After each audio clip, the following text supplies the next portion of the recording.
Hi, I'm Dana Shoaf, editor of Civil War Times Magazine, and I'm back with Melissa Winn, director of photography, for our second First Monday Facebook Live broadcast. And I'm standing along the banks of Cub Run in Northern Virginia. I don't know if, Melissa, you can see the water down there, you can see the stream. And I'm standing right next to a 15-foot tall abutment for a railroad bridge.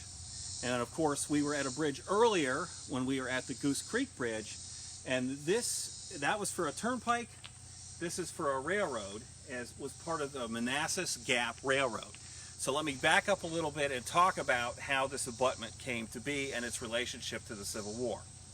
Well, in the 1850s in the United States in general, and certainly here in Northern Virginia, there's a railroad boom. That's the new transportation technology that everybody wants to take advantage of. And a lot of private investment companies formed to fund these railroads. In Northern Virginia, there's two primary lines we're going to talk about today. The Orange and Alexandria Railroad, which was built between 1850 and 1854. And it runs from Alexandria, Virginia, not far from Washington, D.C., all the way into Orange, or what was known as Gordonsville at the time. The other important railroad in the area is the Manassas Gap Railroad. And the Manassas Gap Railroad was also started in 1850. And it was another attempt to connect the Shenandoah Valley with Northern Virginia. I mentioned the Ashby's Gap Turnpike earlier today and how it was to connect the Aldie area with the Shenandoah Valley. The Manassas Gap Railroad was intended to connect the Alexandria area with the Shenandoah Valley. So it had its anchor in the Shenandoah Valley in Strasburg. It also came into Northern Virginia, and it met up with the Orange and Alexandria at Manassas Junction, near Manassas. And then the Manassas Gap Railroad used the Orange and Alexandria's tracks to bring its locomotives and freight cars into Alexandria. Both those railroads are going to be important during the Civil War, just moving ahead a little bit. The Orange and Alexandria is going to be heavily contested at points during the war. The northern half of it is going to be used by Union troops. The southern portion of it will be used by Confederate troops. During the Bristow Station campaign that follows Gettysburg, the Orange and Alexandria is a vital nerve to that campaign, and most of the fighting and marching takes place very close to the rail lines because both sides want to control it. The Manassas Gap Railroad gets famous in 1861 when Stonewall Jackson uses it to move men from the Shenandoah Valley to the Manassas area for the First Battle of Manassas. And it's the first time in American history a railroad has been used in a strategic sense like that. But going back to the 1850s, the Manassas Gap Railroad was paying the Orange and Alexandria a lot of money. It was $30,000 a year to use their tracks after they reached Manassas Junction. That's a lot of money in 1860. I'm not sure what it equates to today, but that's a lot of money in 1860 dollars.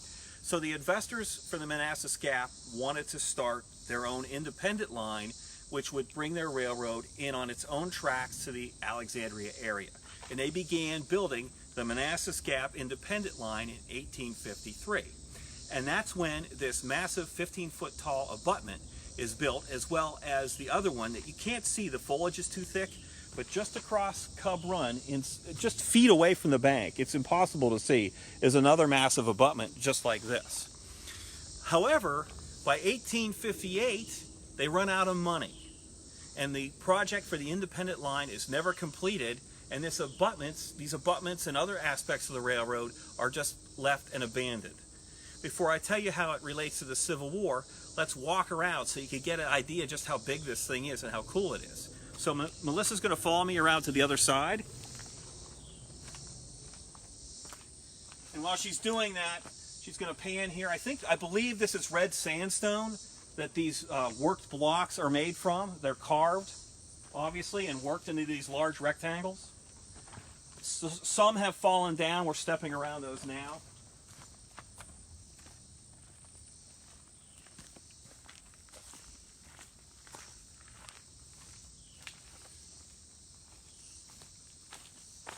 But we're back taking a look at this, and now you're looking inside the abutment, and that would have been filled with earth and rocks and fill inside this three-wall stone abutment to provide a trestle that would have carried the tracks over my head and across the stream. How does this all tie into the Civil War? Because it was never finished. Well, a few miles, 3 miles west of here, the Manassas Gap Independent Line crosses, or was going to cross, what is today Manassas National Battlefield. And when it went in that area, of course, they're trying to level the ground just as much as they can to provide a flat surface for the railroad. They dug a railroad cut through an embankment so that they dug down for the tracks to run through. That unfinished railroad cut is going to serve as a trench for Stonewall Jackson's men during the Second Battle of Manassas on August 29th and 30th, 1862. His men are going to take shelter in that unfinished cut built by the Manassas Gap Railroad line in the 1850s, and from there they're going to turn back numerous Union attacks during that Confederate victory.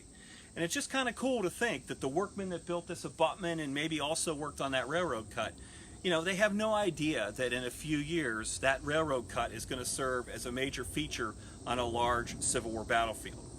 It's kind of cool to come back and find this stuff in Northern Virginia. It's very heavily developed here, as many of you are probably aware. There's a plane flying over coming out of Dulles right now, or maybe National, I'm not sure, but I hope it doesn't interfere too much with the sound. But Melissa, I'm going to ask you to step toward me. And now you see this small limestone trail. If you want to find this, look at Centerville on your map and find Honsena Drive. Honsena, Honsena Drive. Go to the end where it dead ends. There's a parking area, and then you can walk into the Cub Run Valley, Stream Valley Regional Park or hiking trail or running trail. Get onto the trail. You'll see a metal sign about the Manassas Gap Independent Line and turn right. And keep watching for this small path cutting off to your left. It'll take you right down to this abutment and this forgotten bit of railroad, Civil War, and Virginia history. I hope you have enjoyed our Facebook Live production today. I want to say hi to Phil Spoggy. Is there anyone else that's weighed in to say hi? Rob Orson is on. Hey Rob, how you doing? White, Rob Orson, who is Bob Jaso. Rob Orson oversees Bristow Station and some other great sites in Prince William County. Who else is there? Chris White. Chris White, fantastic guys. Thanks and a lot. Bob Jaso, he's been on all of our videos today. Bob Jasel? Mm-hmm. Thanks, Bob. I guess you've been watching everything we've been putting out. We really appreciate it. I have heard from folks that they like us to do these, so we intend to keep doing them for the future. Next month, we're going to be back in Virginia. We're going to be in Fredericksburg, and we're going to look at a couple sites around that town and major battlefield.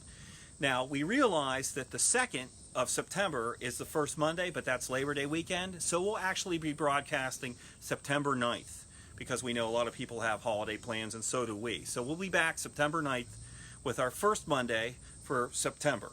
And until then, I hope you all have a great rest of your summer, and I look forward to talking to you next month. This is Dana Shoaf and Melissa Winn from Civil War Times Magazine, signing off from the abandoned railroad abutment of the Manassas Gap Independent Line near Centerville, Virginia.